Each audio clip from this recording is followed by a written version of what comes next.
O centenário de Nelson Mandela está sendo celebrado no mundo, mas por aqui tem um gostinho especial. Somos o país com maior população negra fora da África.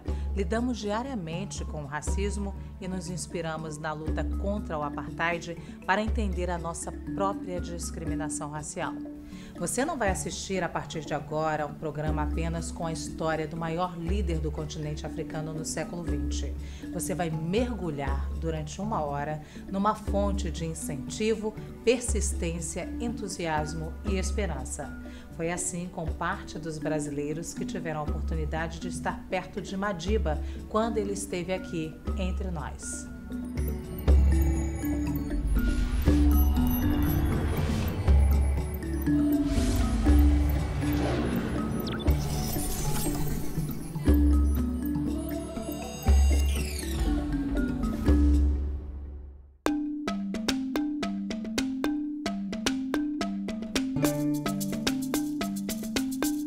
Inspiração. Nelson Mandela é definido em uma única ideia por grandes líderes mundiais. I am one of the countless millions who drew inspiration from Nelson Mandela's life. Ativistas. Fonte de inspiração, essa coisa da pessoa, a pessoa que se entrega totalmente a uma luta. Ela é muito inspiradora, né? Porque ela fala da luta de um homem pela liberdade de seu país. Ou alguém que sonha com um mundo mais justo. He's an inspiration to all of us. He's everybody's father. He's actually a source of inspiration for a lot of South Africans. You know, to go through what he did and actually come out of it. O homem que marcou o século XX com uma mensagem de combate ao ódio passou pelo Brasil pela primeira vez em 1991 e revelou que quase foi sufocado de tanto amor.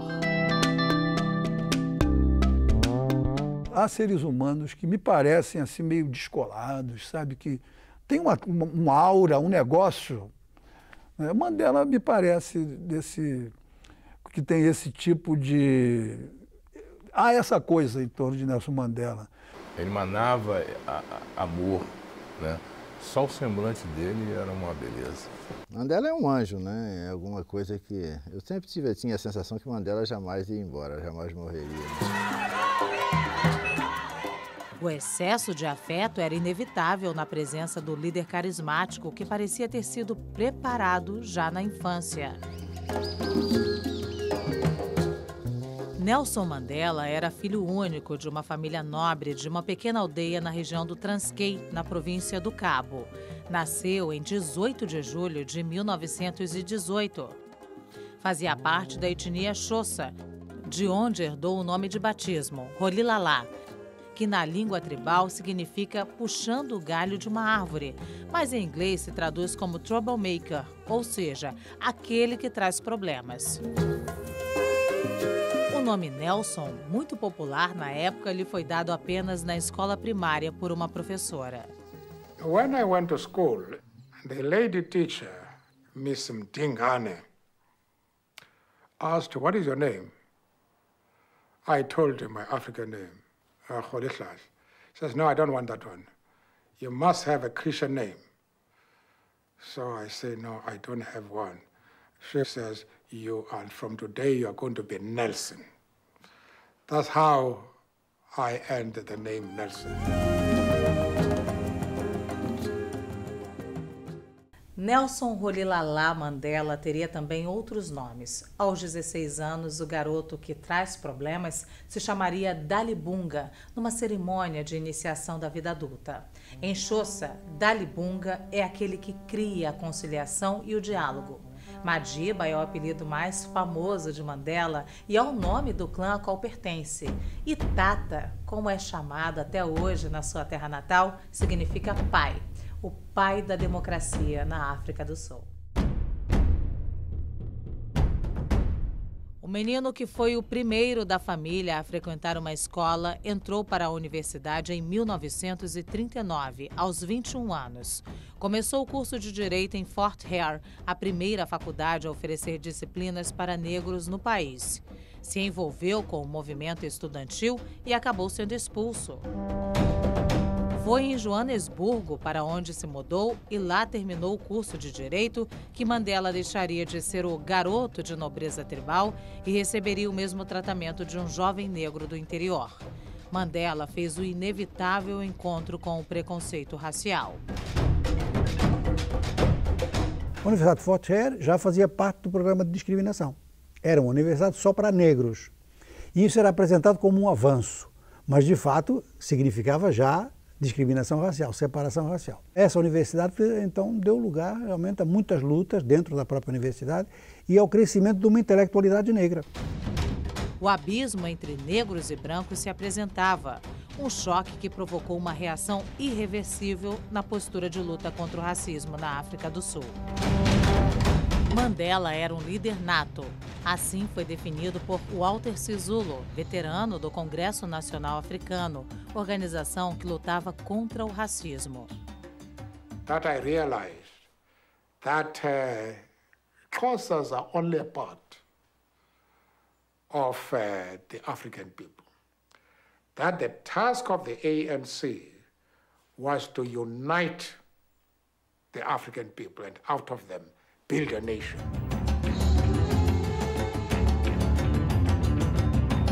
O ano era 1942. Num ato calculado e pacífico, Mandela foi o primeiro a queimar sua caderneta de passe, a identidade que garantia aos negros entrar nas áreas dos brancos apenas para trabalhar. Dias depois, milhares de sul-africanos realizariam o mesmo ato. Os negros africanos não tinham liberdade de circular dentro do seu próprio país. Não tinham liberdade de andar pelas ruas. Tinham que ter uma carteirinha dizendo aonde eles poderiam circular dentro das cidades em que eles viviam. A existência dos passes das cadernetas significava uma limitação da liberdade de movimentos de todos que não fossem brancos. Era já uma forma de segregação, naturalmente, né? Era o controle da população. E o controle da população visava duas coisas. Uma era ter cidades completamente brancas, não deixar realmente negros se instalar nessas zonas brancas e não deixar aumentar a população negra. Teve uma ação concreta de rebeldia contra um sistema, né, muito duro da África do Sul. Mandela teve todas essas fases, mas a grande maioria só o viu pacifista. Bravo não é quem não sente medo, é quem o vence. Em 1944, Mandela, Walter Sisulu e um grupo de 60 ativistas criaram a Liga Jovem do CNA e passaram a radicalizar a postura de combate ao racismo dentro do próprio partido. O ANC, o partido, a organização que depois se tornou partido, né, da qual ele pertencia, teve que, inclusive, fazer uso da luta armada, porque o inimigo que eles enfrentavam na África do Sul se manifestava da forma mais brutal. Não, há uma pressão internacional, vai conseguir fazer o governo da África do Sul reconhecer que não dá, vai ser possível negociar. E, em dado momento, é Mandela e mais alguns, 2, 3, que dizem não tem negociação, é luta armada. O grupo inicia uma fase de desobediência civil, greves e denúncias contundentes contra os brancos, que eram apenas 2 milhões, dominando 87% do território e 8 milhões de negros. A comparação ainda é pior, porque dos 2 milhões de brancos não eram todos que participavam da opressão. Como é que um pequeno grupo, esse é um dos grandes dramas da história, como é que um pequeno grupo consegue dominar milhões? Havia uma apropriação da terra, da riqueza, da beleza, muito concreta, muito objetiva, né? Ou seja, que é possível um dispositivo policial militar com muita informação, com muito poder de pressão e com uma grande capacidade repressiva e sem ter dúvida nenhuma de atacar uma população inteira, pode impor, digamos que pelo terror, uma espécie de paralisia de um conjunto da sociedade. Isso dura muito tempo. A extrema-direita branca sul-africana assume o poder em 1948 e instala no país um regime segregacionista jamais visto na história. A nova legislação ganharia o nome de Apartheid em 1949 e, nos anos seguintes, negros seriam privados de cidadania e serviços essenciais em sua própria pátria. Um regime que legalizou o racismo, né? E legalizou a diversos níveis. Havia empregos reservados para brancos, locais de residência reservados para brancos, quer dizer, a separação total. E proibição de relações sexuais, casamento então muito menos, entre pessoas de grupos raciais distintos. Se tratava da dominação colonial e que, na sua última consequência, não teve nenhum pudor em estender a segregação no nível que se estendeu. Até chegar à luta armada, são crescentes as tentativas não violentas de enfrentamento ao apartheid. Em 21 de março de 1960, um protesto pacífico reuniu 20 mil pessoas em Shepherdville, Joanesburgo, contra a lei do passe. A manifestação foi cruelmente reprimida pela polícia. Rajadas de metralhadoras deixaram um saldo de 69 mortos e 180 feridos. Ainda hoje, a data lembra o Dia Internacional pela Eliminação da Discriminação Racial. O massacre de Shepherdville fez a luta de Nelson Mandela ocupar outro patamar. A partir então de Sharpeville, Nelson Mandela vai, como outros, não só ele, né? Todo aquele grupo vai começar uma evolução para fora das linhas do pacifismo. Mandela não teve temor, não teve medo, né, de fazer uso de todas as formas de enfrentamento que foram necessárias. Eu considero, a partir de Sharpeville, realmente a grande linha divisória, a partir da qual se começa a pensar muito em luta armada. E não demorou muito. Ao fim de 3 anos era uma decisão, eles têm que ir pela via armada. Mandela era partidário disso. Mandela se dedica a aprender técnicas de guerrilha e viaja por vários países africanos. Ao retornar, é preso junto com Walter Sisulu em 5 de agosto de 1962. Condenado, é mandado pela primeira vez à prisão de Robben Island.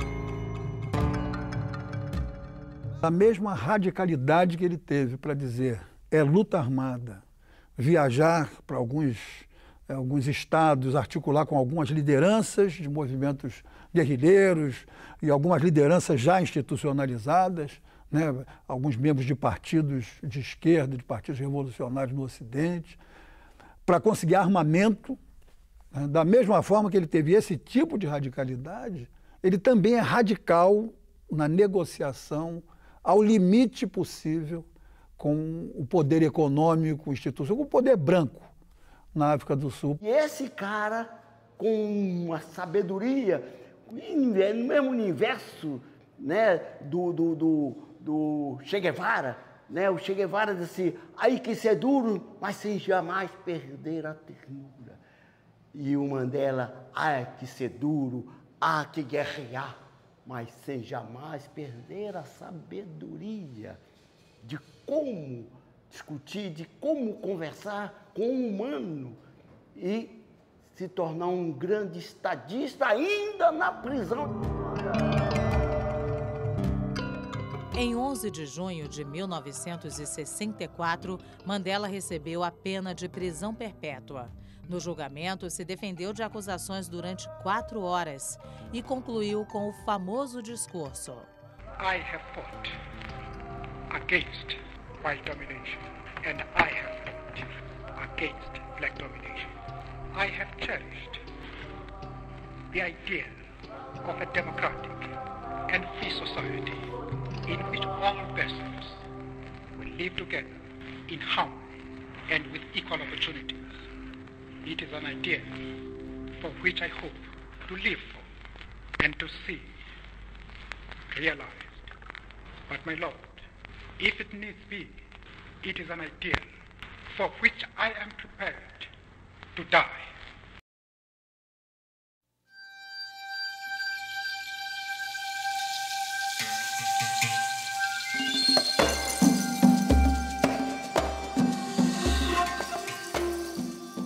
Na prisão de Robben Island, uma pequena ilha a 12 quilômetros da costa, Mandela ficou completamente isolado. Em uma cela de pouco mais de 2 metros, ele só tinha uma obsessão: a prisão não iria destruí-lo. Ele foi um resistente. Ele sabia que o regime não ia ser maior do que ele. E isso é ter um equilíbrio, uma certeza da vitória extraordinária. Aprendeu a língua e a cultura africâner para lidar com o inimigo. I spoke Afrikaans better in jail because I could practice it every day. And then, the wardens, they are not highly educated, many of them. And they received many letters with complaints from various people. And they would then come to me to help them. That's how I picked up Afrikaans very quickly, because they were actually being cheated. Se dedicou a uma rotina de exercícios físicos e crescimento pessoal. O resultado o mundo veria décadas depois.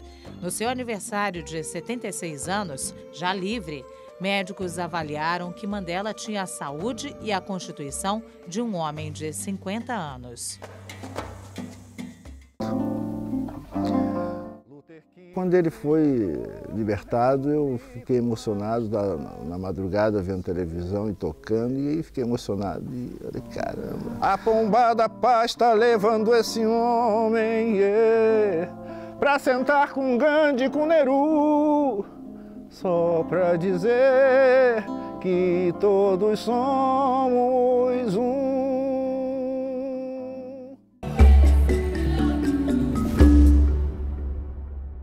Libertem Mandela. Durante décadas, o mundo acompanhou uma mobilização pelo fim do apartheid e pela libertação de Nelson Mandela. O grande dia chegou em 11 de fevereiro de 1990. Você vai acompanhar a partir de agora as celebrações pelo mundo, as articulações que culminaram com a sua eleição para a presidência da África do Sul. Antes disso, Madiba foi recebido aqui no Brasil numa visita histórica.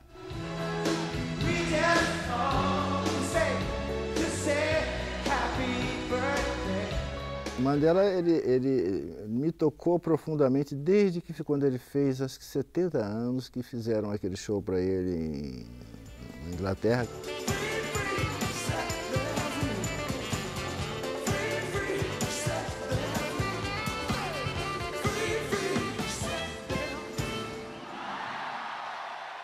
Foram 24 horas de música e naquele momento o mundo soube que Mandela existia, porque não sabia. Né?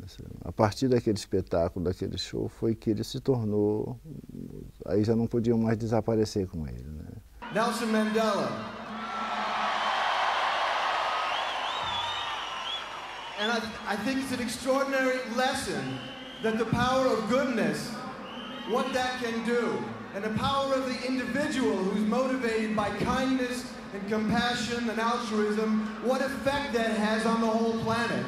Em 11 de junho de 1988, os maiores nomes da música pop mundial se uniram em um show emblemático no estádio de Wembley, o maior da Inglaterra, para lembrar os 70 anos de Mandela e pedir o fim da prisão de Madiba, que representava um símbolo da liberdade.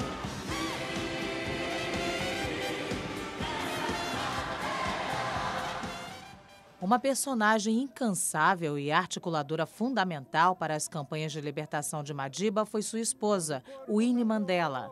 Os dois se casaram alguns anos antes da prisão e tiveram 2 filhas. Winnie era um quadro importante do Congresso Nacional Africano, organização que lutava há décadas contra o racismo e vivia também entre prisões e viagens internacionais, pedindo apoio para libertar Nelson Mandela. Winnie foi uma inspiração. Winnie Mandela foi uma fonte de inspiração para todas nós.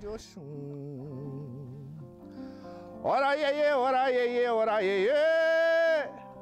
Manitou chamou Tupã, mandando um sinal de fumaça. Quando ele foi libertado, eu fiquei emocionado na madrugada vendo televisão e tocando, e aí fiquei emocionado e falei, caramba, o cara foi solto, comecei a chorar, né, e fiz a música em homenagem a ele.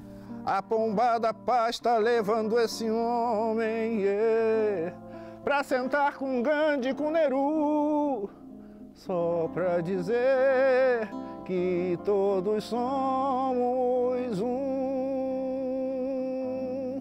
Em 16 de abril de 1990, um novo show, também no estádio de Wembley, receberia Nelson Mandela recém-liberto. Já com cabelos grisalhos e um sorriso aberto, Madiba foi ovacionado. Thank you that you chose to care.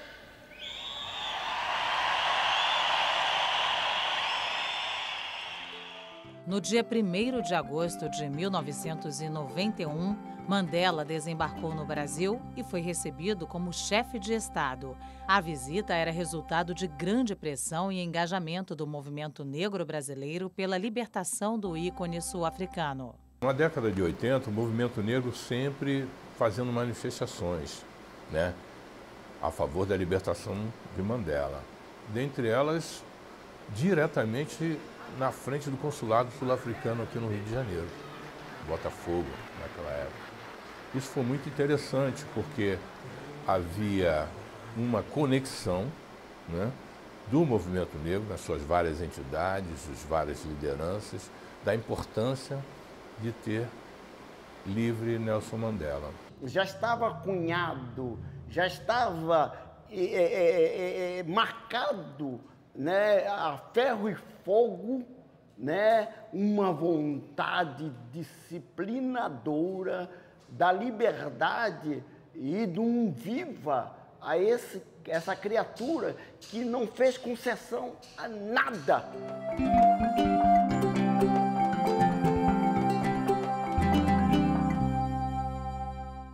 Seguindo a agenda importante para o movimento negro, um dos compromissos significativos de Nelson Mandela no Brasil foi a inauguração deste CIEP na periferia do Rio, a cerca de 50 quilômetros da capital, que levaria o seu nome e jamais esqueceria a sua história.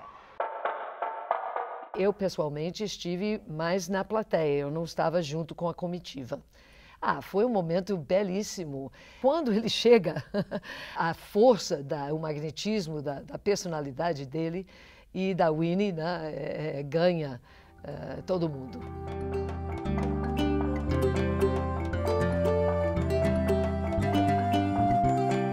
No dia, né, aqui com Mandela, veio gente de todos os lugares. Não tinha gente que a gente não sabia nem onde colocar.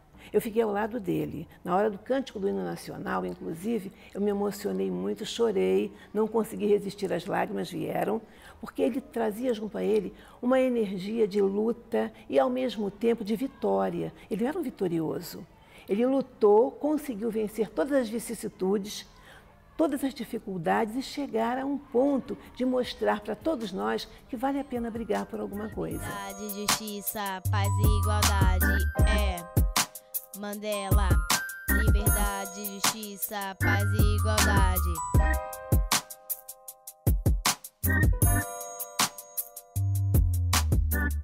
Olá, hoje nós aqui do Mandela TV vamos falar sobre Nelson Mandela.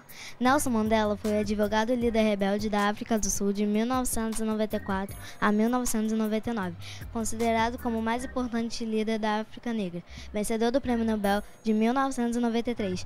E você, o que sabe sobre Nelson Mandela? Ele foi o líder rebelde que liberou os negros dos brancos. O homem que unificou os pretos depois de 27 anos de cadeia. Saiu da prisão sem nenhum ressentimento, entendeu? Saiu e ele foi presidente da África do Sul, o primeiro presidente negro. Ele lutou para a justiça, para a paz, liberdade e igualdade. Foi o homem que teve coragem de lutar contra as várias pessoas que estavam com preconceito dele. Todo mundo é diferente, nós temos que ouvir e respeitar uns aos outros. Eu acho que nós já temos alguns Mandelas surgindo aqui dentro.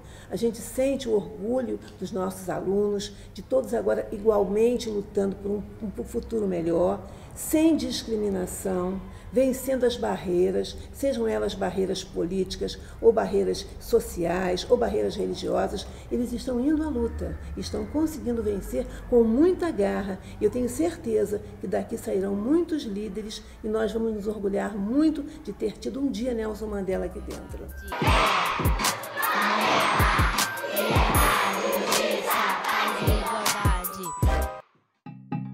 Ainda na viagem pelo Brasil, Mandela se viu em meio a uma grande polêmica.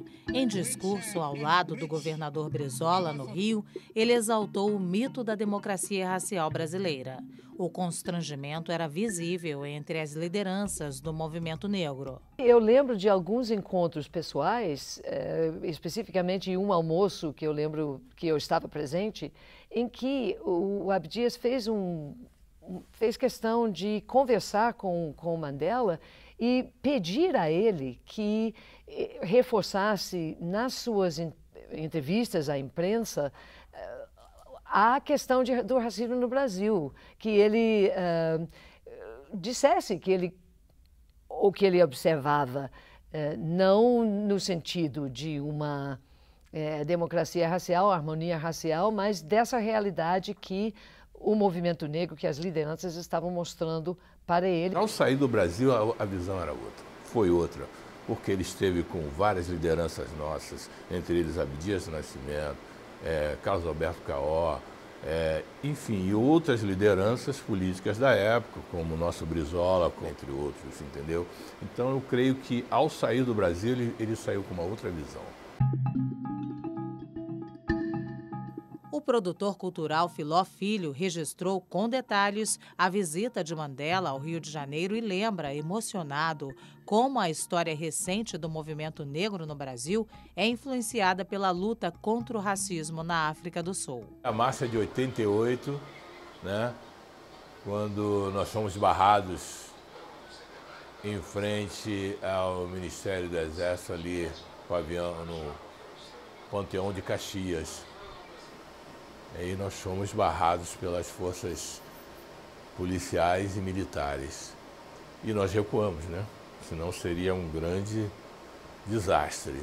Eu saí do caminhão, né? Eu era membro da executiva, do comando do som da marcha de 88, quando o pessoal lá embaixo diz: vocês têm que ir lá na frente, a polícia barrou, o exército barrou a gente. Aí eu desço dali para buracar, vamos embora, né?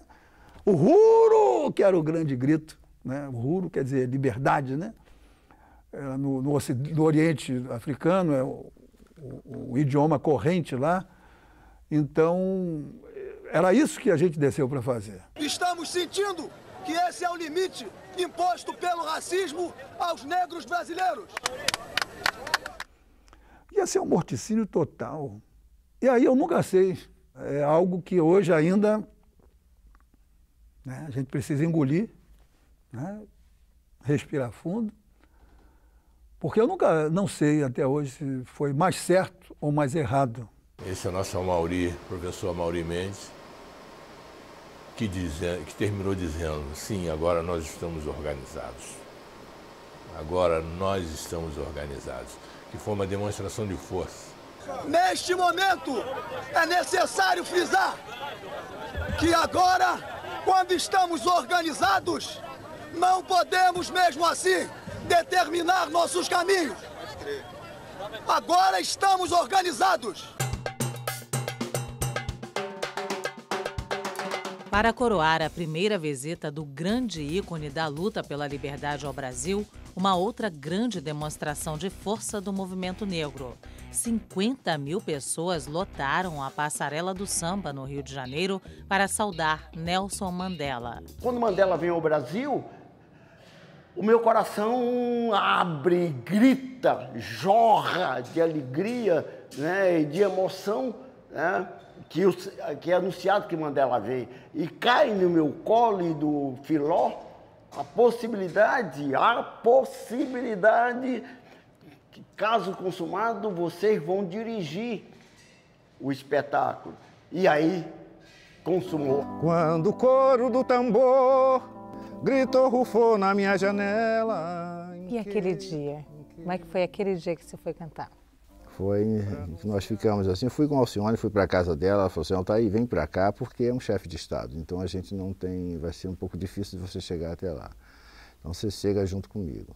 Passei a tarde lá com ela e fui para lá e ficamos numa sala esperando, né, a chegada do Mandela, estavam várias autoridades lá. Daqui a pouco aparece aquela figura que deu... Eu percebi assim, claro, um coração cheio de amor por ele, mas parecia que a aura dele tomou conta daquele ambiente todo, né? Quando eu cheguei perto, eu fiquei meio bobo, né? Não sabia como me dirigir, não faltou, olha, nem nada, não consegui falar, né? Fiquei paralisado, não só eu, como outros, né?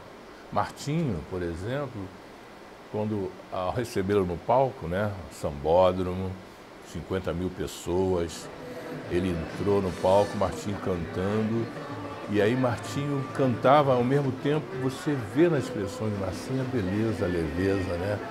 De ver aquele líder, né? Isso foi fantástico.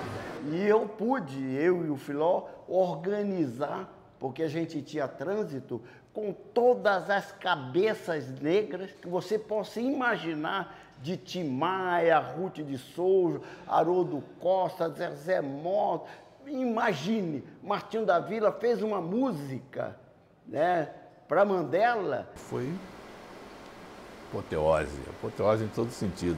Recebemos ele na apoteose, vários artistas estiveram lá, né, participando. Dentre eles, né, o primeiro a se apresentar foi Mombasa.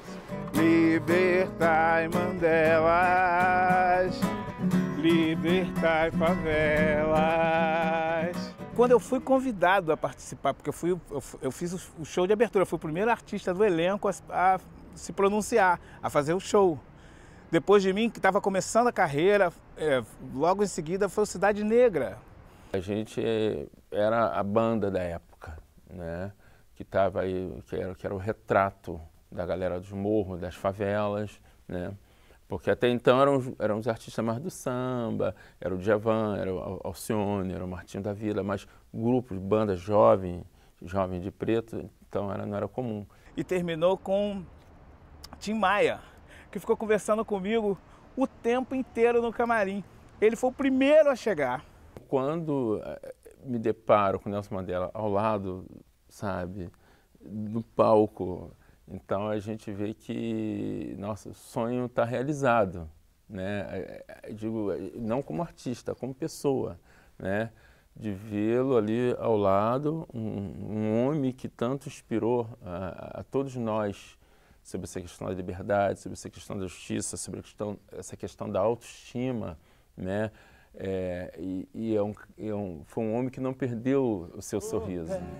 Mãe África, mãe África, mãe África, em seu peito sangra, mãe África, mãe África. Para mim é uma grande escola, é um grande mestre e continuo dizendo, foi um grande presente estar ao lado desse homem no palco da Apoteose em 91, demais, foi incrível, incrível.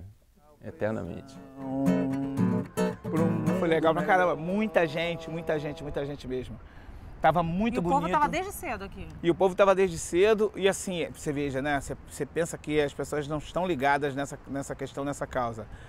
Mas a chegada do Mandela foi um divisor de águas, porque a população veio para ver o ídolo, para ver um cara que mal conhecia, assim, do ponto de vista histórico, do ponto de vista midiático, digamos assim. Abram-se as cadeias de qualquer cadeia, libertai Mandelas,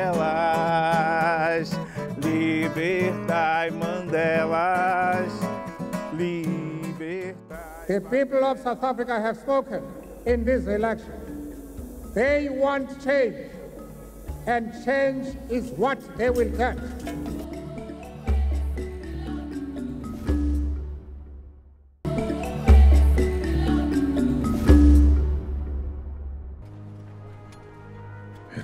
Not how straight the gate, how charged with punishment the scroll.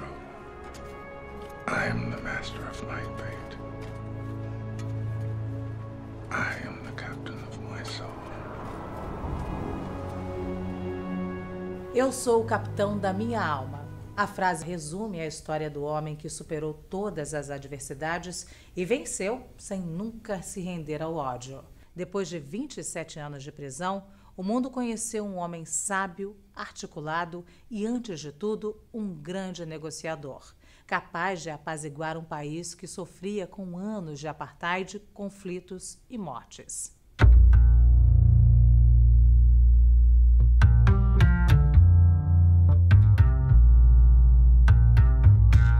Em 1976. Nelson Mandela já estava preso há mais de uma década. Os protestos contra o regime de segregação se intensificavam. Naquele mês, um gueto negro a 16 quilômetros de Joanesburgo entraria para a história da luta contra o apartheid. Em junho, o governo obrigou que o afrikaner, a língua dos brancos, tomasse o lugar do inglês nas escolas. 10.000 estudantes saíram em passeata pelas ruas de Soweto contra a medida. Cantavam pacificamente. Uma bomba de gás lacrimogêneo detonada pela polícia desencadeou um tumulto que terminou com 23 mortos. Tentaram paralisar a dinâmica das manifestações com uma repressão brutal. E essa repressão aí dessa vez se virou contra eles. Aí já não havia, digamos que, aquele tipo de docilidade social como tinha havido antes. Havia realmente e muita gente se sentiu atingida não só pelo que estava acontecendo na rua, como pelo facto de que eles estão atirando em adolescentes. Era o início de uma onda de protestos, incêndios e saques que no fim do ano já somaria 360 mortos.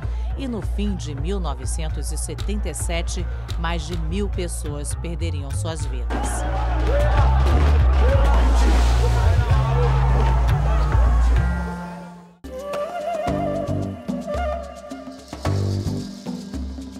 $700.000 negros viviam em Soweto, considerada uma cidade dormitório, com pessoas que trabalhavam duro em minas de ouro, fábricas e residências de brancos. A região era um símbolo da segregação racial no país. Soweto é uma cidade, não é um bairro, muito perto de Joanesburgo. Faz parte dessa política de separação nos locais de habitação. Foi criado aquilo ali para colocar a população negra ali. Inclusive com traçado urbano, de forma que inclusive pudesse ser controlado. Não é com ruas caóticas como favela, são ruas alinhadas. Algumas delas depois viraram realmente caóticas, mas era tudo muito alinhado no sentido de que podia permitir a intervenção de forças de polícia.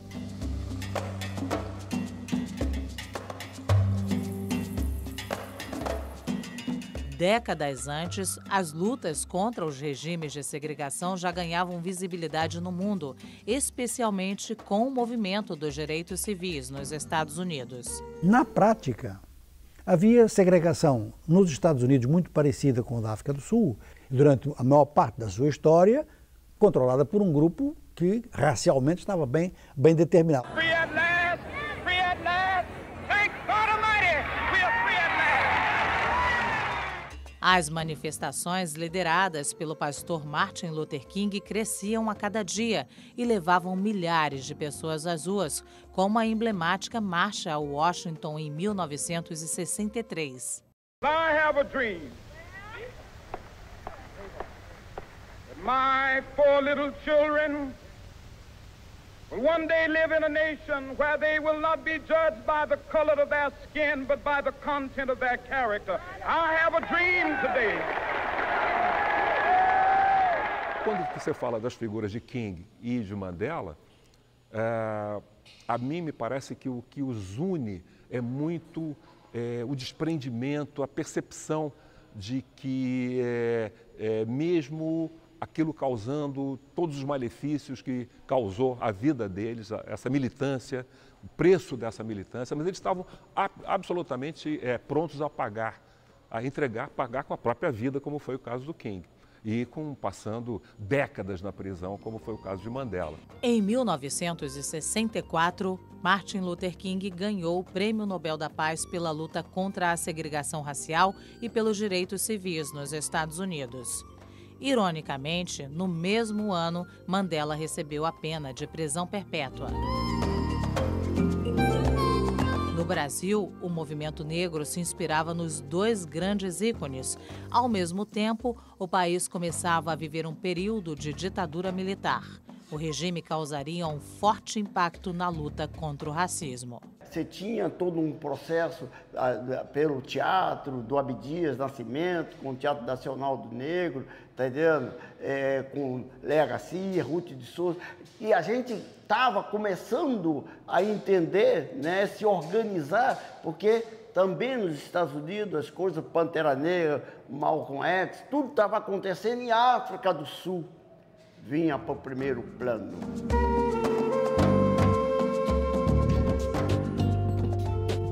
As lutas contra o racismo na África do Sul e nos Estados Unidos se tornariam exemplos para o Brasil.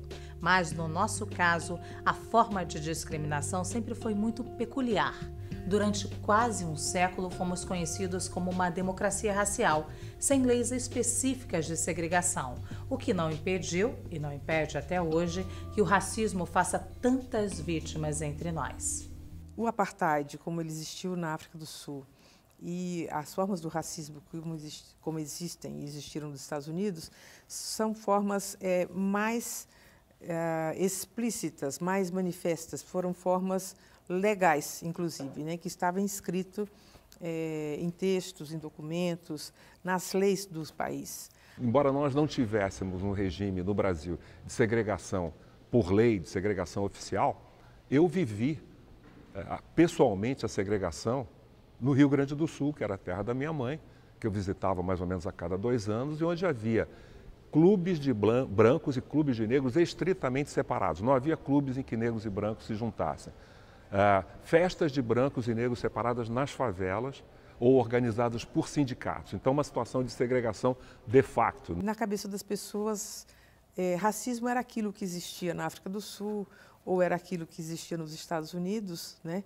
E com isso as pessoas eram capazes de não perceber, de não enxergar que o racismo no Brasil ele era tão ou mais violento e cruel do que o apartheid na África do Sul e do que a maneira como ele existe nos Estados Unidos.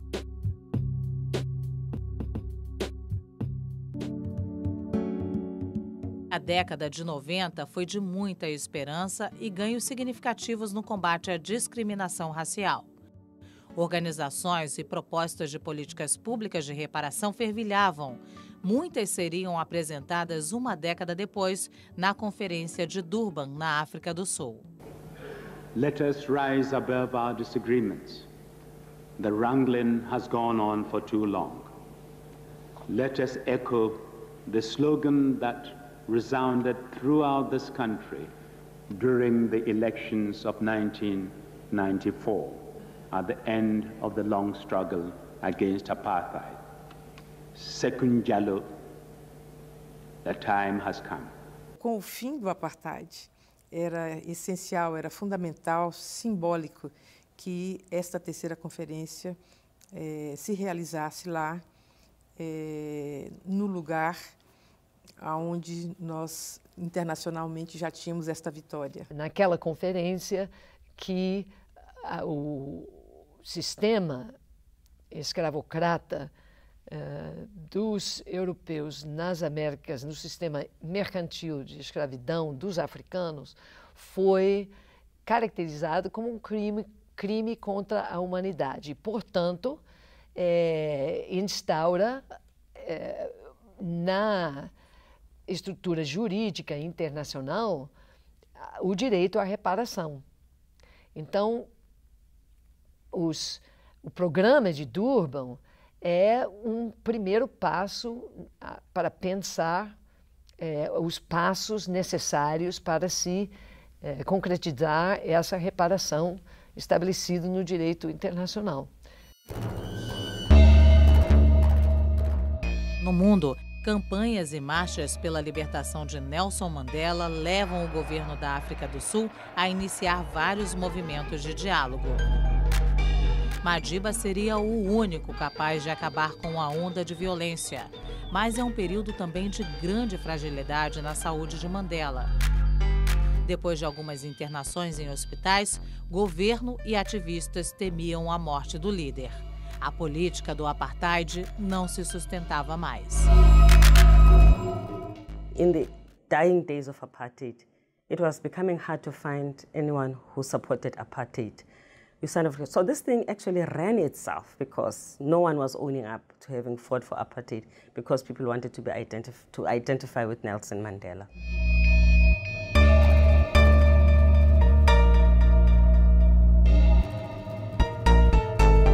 He made the struggle against apartheid a universal struggle for democracy, for gender equality, for ending poverty, and for global solidarity.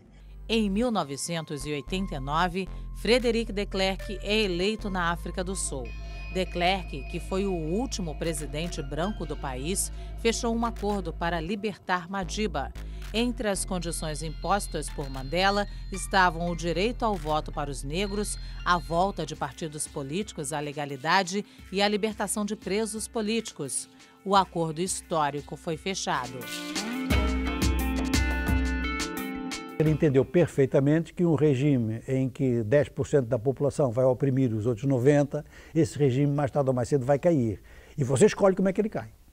Vai cair com violência, com sangue, ou vamos negociar uma saída para isto. Primeiro, porque a África do Sul tem um potencial econômico muito grande que só se desenvolve se acabar o apartheid, se integrar a população toda nisto. Em segundo lugar, a África do Sul está boicotada internacionalmente, comete um crime contra a humanidade todos os dias. Foi declarado pelas Nações Unidas. Isso tem que acabar. Em terceiro lugar, nós temos um grupo pela frente que quer negociar. Ou seja, que quem se opõe ao apartheid está a fim de uma saída pacífica. Só que a saída não pode ser nos termos do apartheid. O apartheid tem que ser desmantelado totalmente. E o de Klerk aceitou esse princípio. Em 1993, Frederic de Klerk e Nelson Mandela ganham o Prêmio Nobel da Paz. No discurso, o homem que ficou 27 anos preso presta homenagem aos líderes da luta contra a segregação no mundo. This is not the time for me to speak of our justified grievances of the past. As South Africans, this is the time for us to speak of what is best for the future of our country. I have nevertheless decided to accept the Nobel Peace Prize jointly with him as the gesture of reconciliation.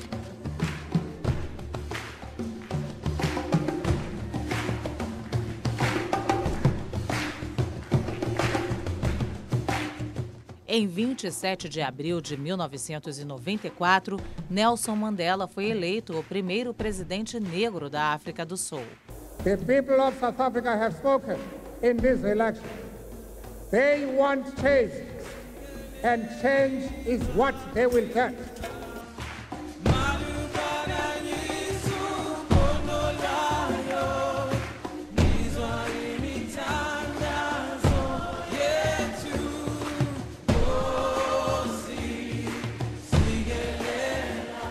South Africans, and for South Africa as a country, he represented a new beginning.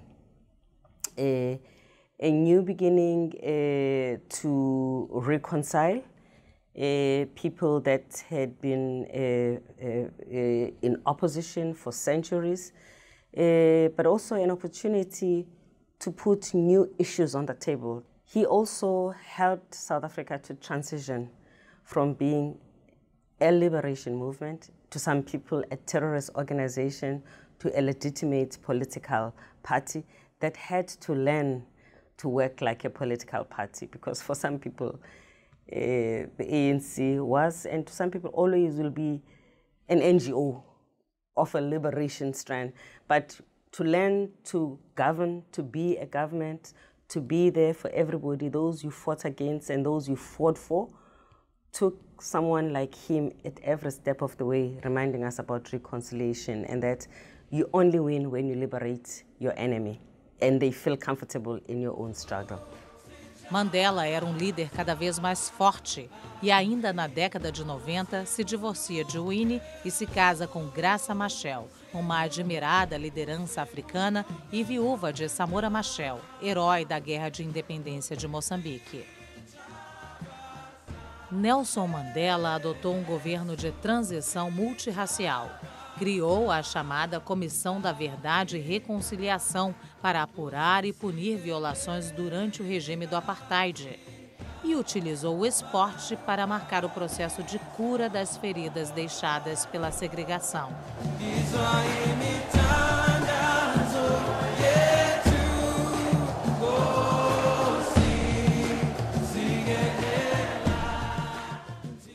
Madiba ficou eternizado como líder sábio e pacífico. Ninguém nasce odiando outra pessoa pela cor de sua pele, ou por sua origem, ou sua religião. Para odiar, as pessoas precisam aprender. E se elas aprendem a odiar, podem ser ensinadas a amar, pois o amor chega mais naturalmente ao coração humano do que o seu oposto. A bondade humana é uma chama que pode ser oculta, jamais extinta.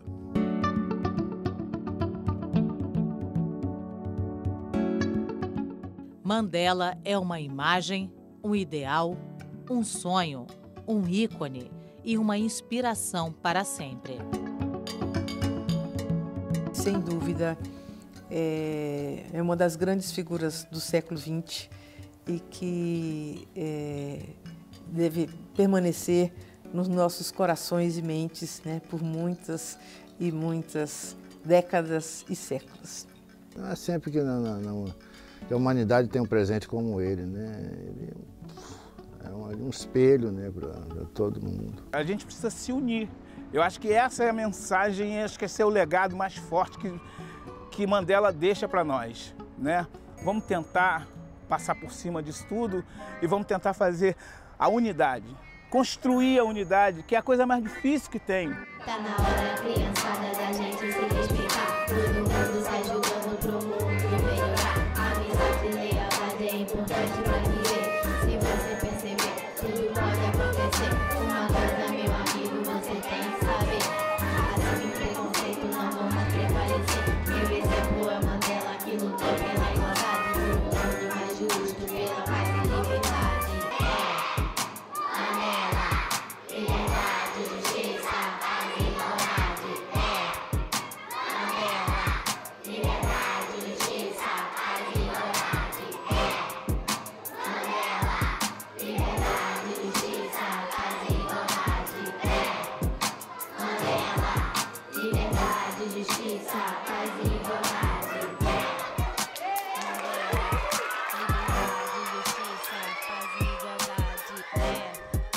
Mandela, liberdade, justiça, paz e igualdade.